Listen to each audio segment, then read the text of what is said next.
Miércoles de Nerdy Wednesday, sean todos bienvenidos a este video podcast. Yo soy Luis Miguel Núñez y recuerden que lo que nosotros tratamos de hacer es buscar la historia y el origen de algunas cosas. Y hoy vamos a comenzar hablando del hielo. Sí, vamos a hablar del hielo porque hay un dicho que dice que nadie que trabaje con agua tiene pérdidas. Todo el que trabaja con agua le va bien. Y vamos a hablar del rey del hielo. Su nombre, Frederick Tudor. Nació, al igual que Simón Bolívar, en 1783. Frederick Tudor estaba en el seno de una familia adinerada que vivía en Boston, Massachusetts. Eso es en el noreste de los Estados Unidos. Pero que pasaba sus vacaciones y sus días de verano en una finca que era propiedad de la familia que quedaba en Rockwood. Esto es un poco más al norte de Boston. Es decir, hacía aún más frío durante el invierno.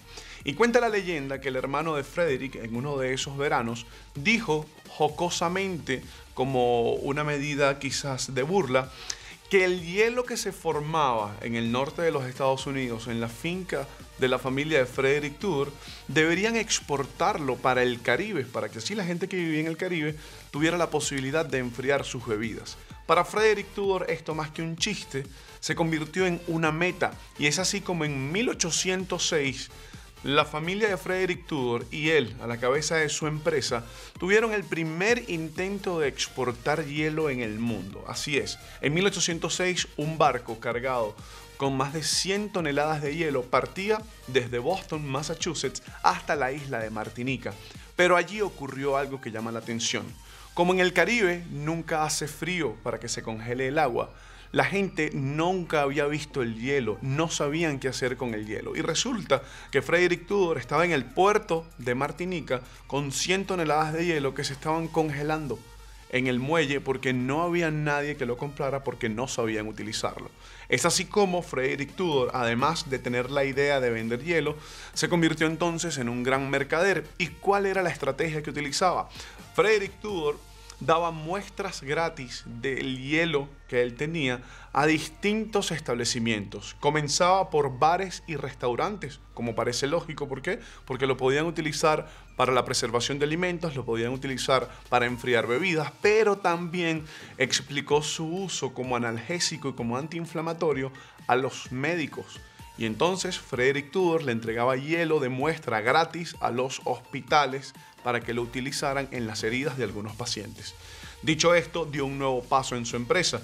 Al año siguiente, cuando intentó vender hielo en La Habana, en Cuba, creó antes lo que se comenzó a llamar como las casas del hielo. Eran casas que tenían doble pared y doble techo, que además, si era posible, cavaban debajo de la tierra para que la temperatura fuera aún más baja, para que se aislara del calor exterior y así ese hielo que llegaba en los barcos se podría preservar en los puertos del Caribe. Y comienza una empresa que dio muchos frutos desde el punto de vista económico para Frederick Tudor. De hecho, si pensamos en Venezuela, el hielo a Venezuela llegaba por el puerto de La Guaira gracias a la empresa de Frederick Tudor y de allí luego era transportado a Caracas. Pero nos preguntamos, ¿y cómo hacían para exportar hielo? Pues resulta que la empresa de Frederick Tudor termina de hacerse grande cuando se asocia con otro hombre cuya principal labor fue la de diseñar un cortador de hielo alado a caballos.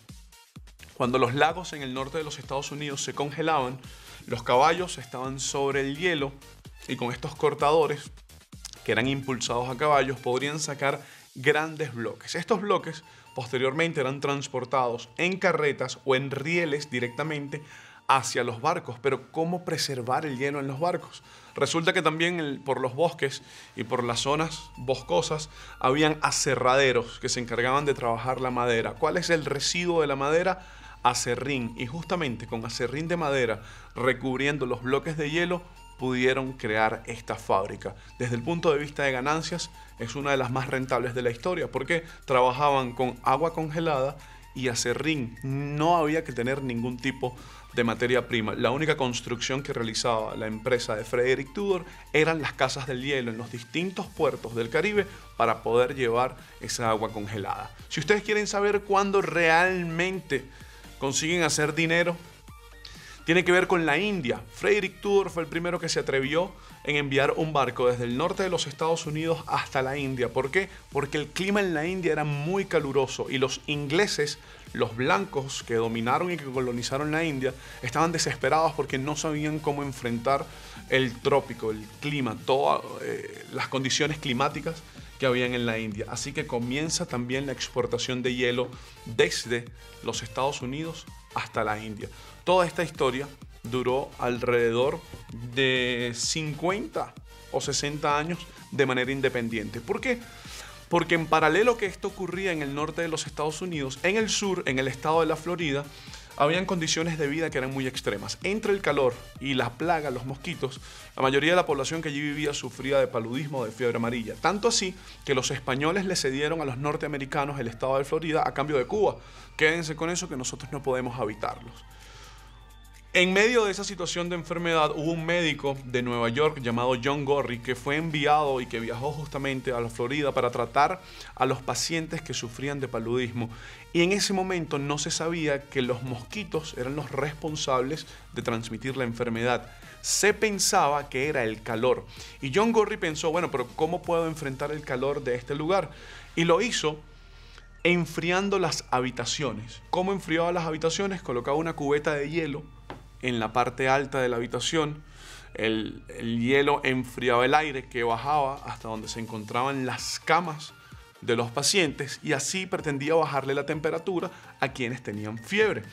¿Cómo conseguía hielo John Gorrie en Florida? Pues John Gorrie se dedicó a diseñar la primera máquina de hielo de la historia. De hecho, la patentó y aún en la actualidad en Florida hay un museo que es el Museo de John Gorrie que está dedicado justamente a este doctor que fue el primero en diseñar, debido a cambios de presión, la primera máquina de hielo. Tuvo detractores, no solamente redactores y editores de periódicos, sino que la gente le hacía saber a John Gorrie que el único que era capaz de fabricar hielo era Dios. Incluso lo llegaron a relacionar con el anticristo, con el diablo, porque cómo era posible que un hombre en el siglo XIX pudiera fabricar hielo cuando esa obra únicamente le pertenecía a Dios. Es así como a partir del siglo XIX el hielo se hizo muy importante en las vidas de todas las personas del planeta. Comenzó con la exportación de agua congelada sencillamente en los lagos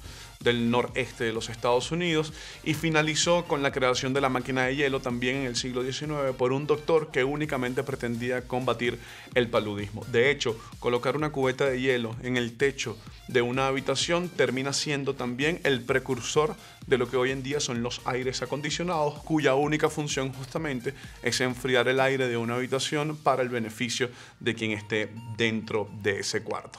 Yo soy Luis Miguel Núñez y si te gustan estas historias nos vemos todos los miércoles en el canal de YouTube de Mundo UR con Nerdy Wednesday, pero también puedes conseguir este tipo de historias en mi cuenta en Twitter, @LMNunesPiso. Allí los hacemos tipo hilo, o incluso también en nuestras cuentas de Instagram en Mundo UR y en LM Piso Nunes también están en formato Reel.